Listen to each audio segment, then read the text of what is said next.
Emergency food assistance in northeast Nigeria has come to a halt, leaving over 1.3 million people without support. Now, this comes as the country faces its worst hunger crisis on record, with nearly 31 million Nigerians struggling to find enough to eat. Now, the shutdown also affects over 300,000 young children who will no longer have access to nutrition clinics, especially in conflict-hit states like Borno and Yobe states.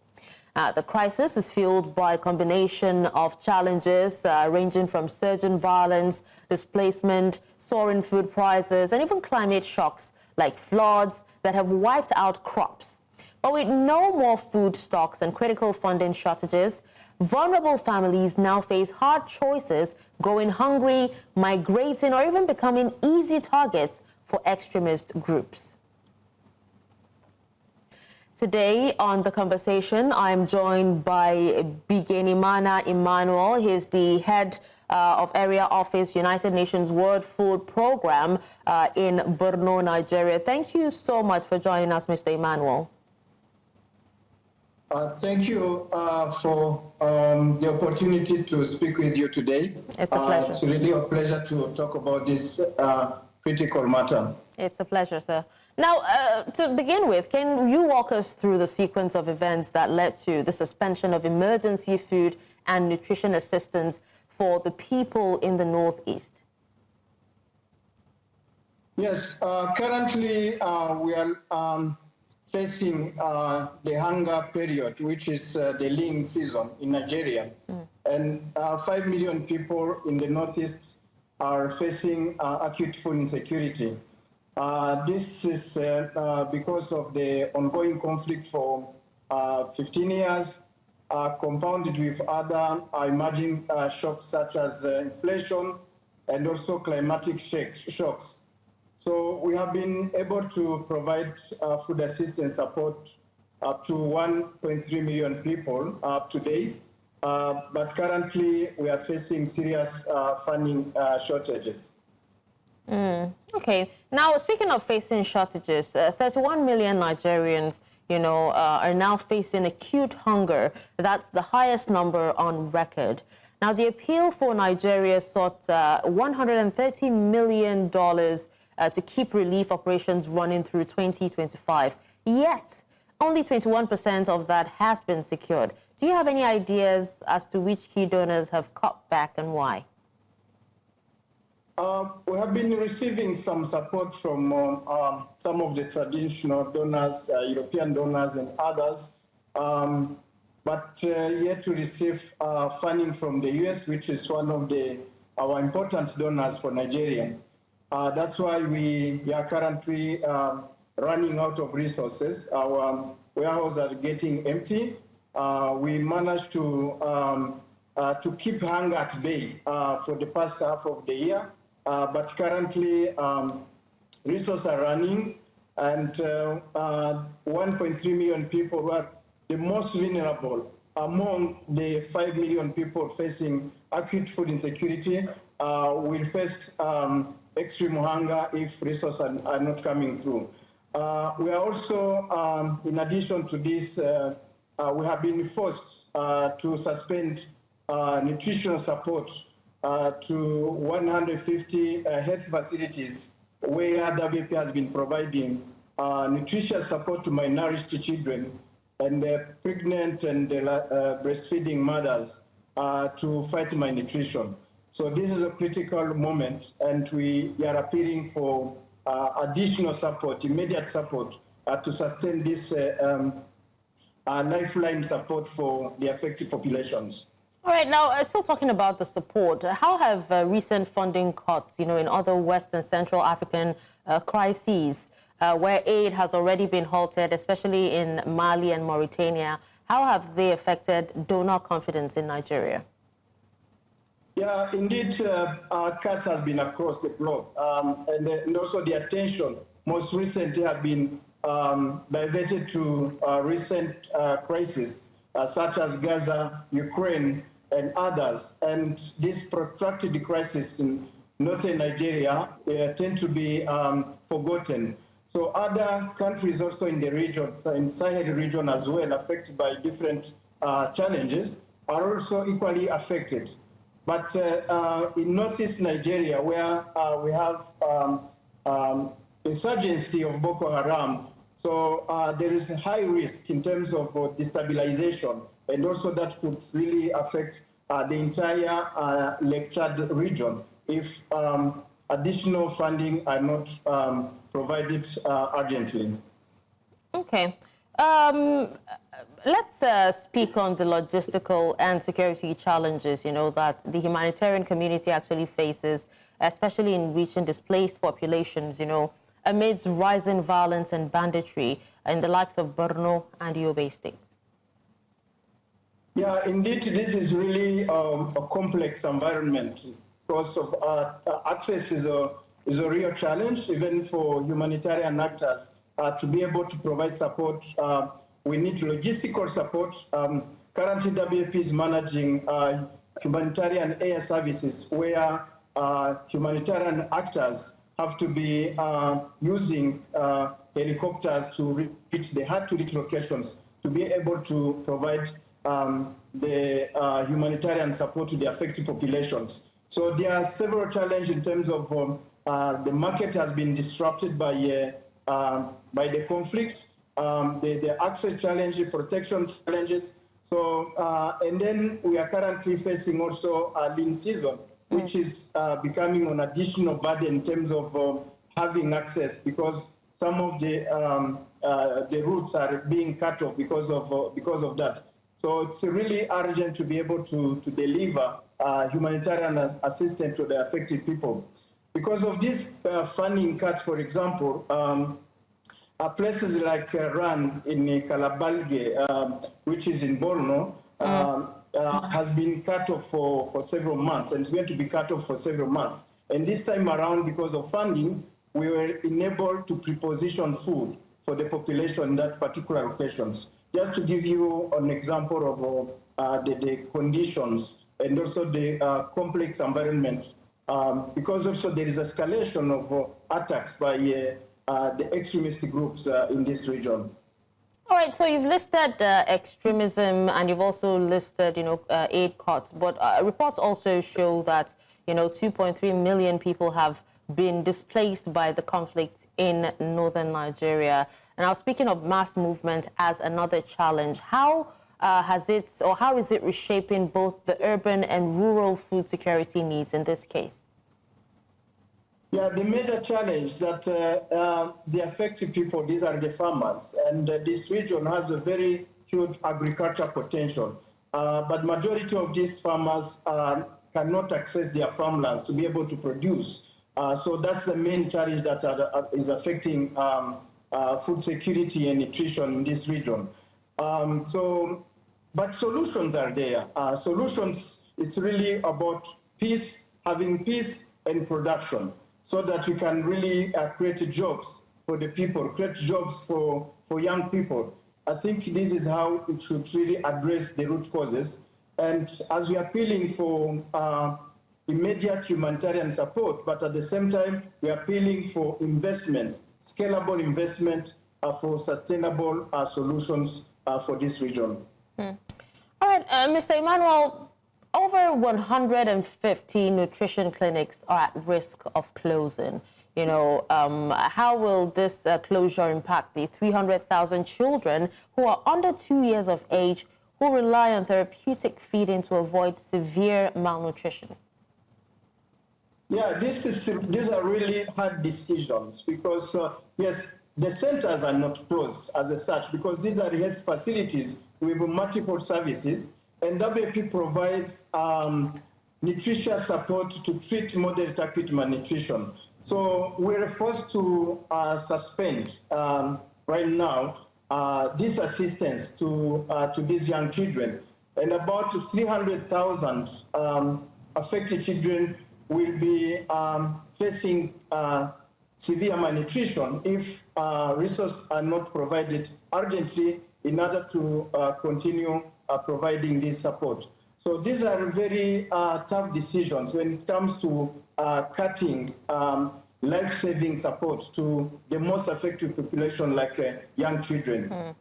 All All right, so, the role of inflation also, what role has it played, and also skyrocketing transportation, what role have these played in deepening the food insecurity? I mean, even in areas where markets still have supplies, it's difficult, for them to move products.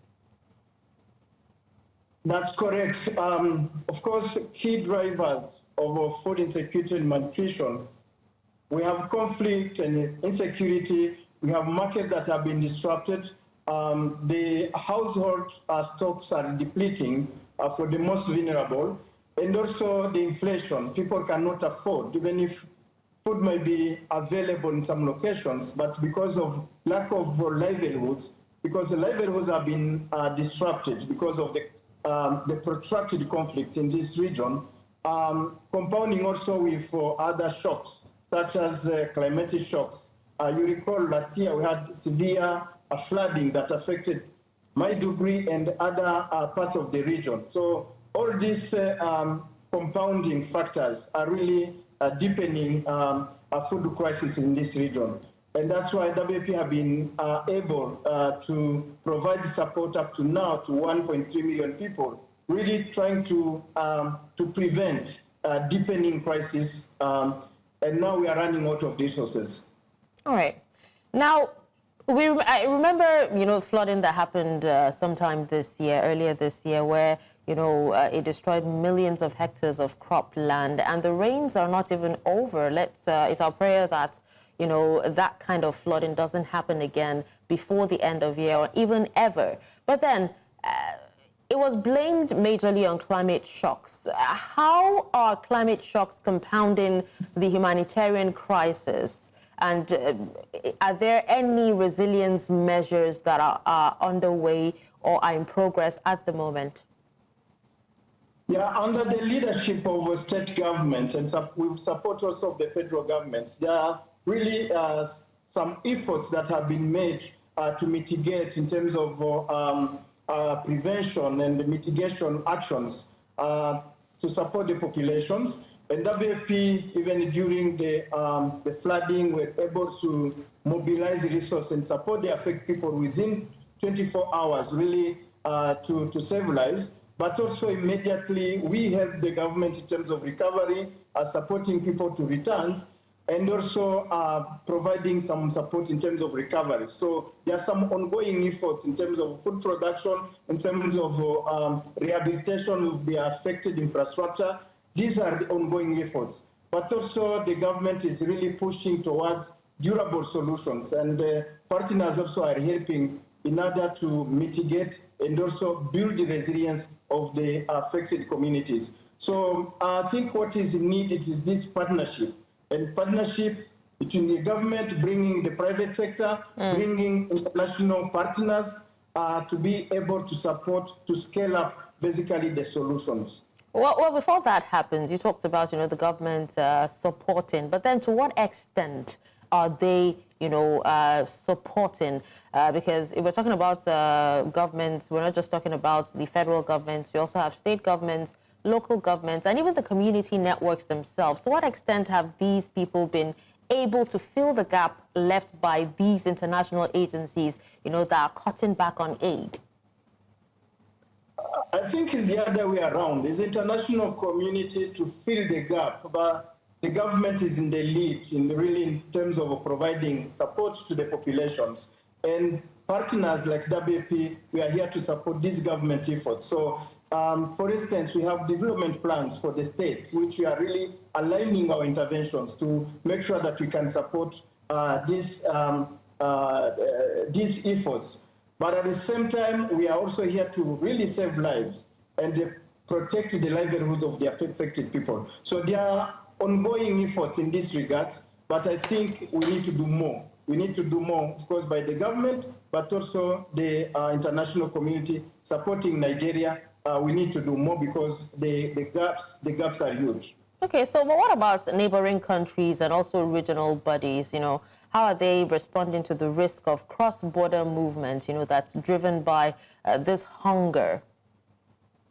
Yeah, there are several also cross-border efforts in terms of the Lake Chad. There are several efforts and initiatives which are ongoing, but still, it's really need to be scaled up. And also response has to be well aligned and well coordinated.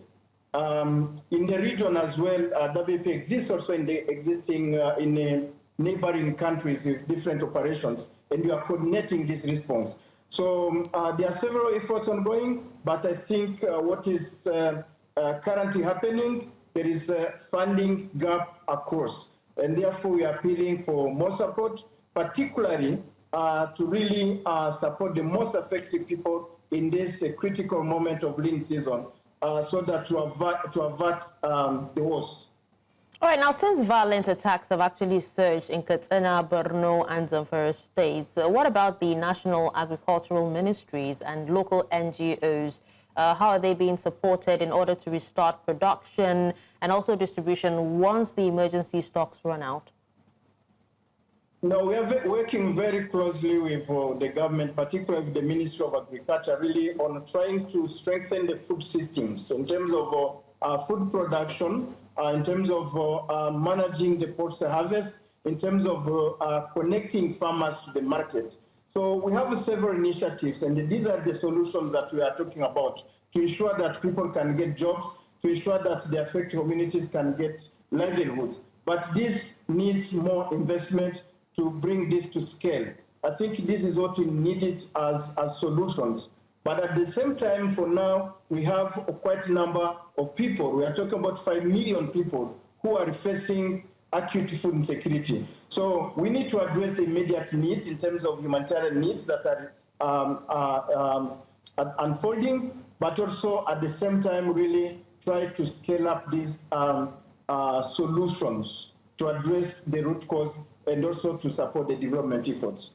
Oh, all right, Mr. Emmanuel, while we're winding down, are there lessons that Nigeria can actually learn from other crisis-hit countries, where funding-driven aid and suspensions, were averted at the last minute?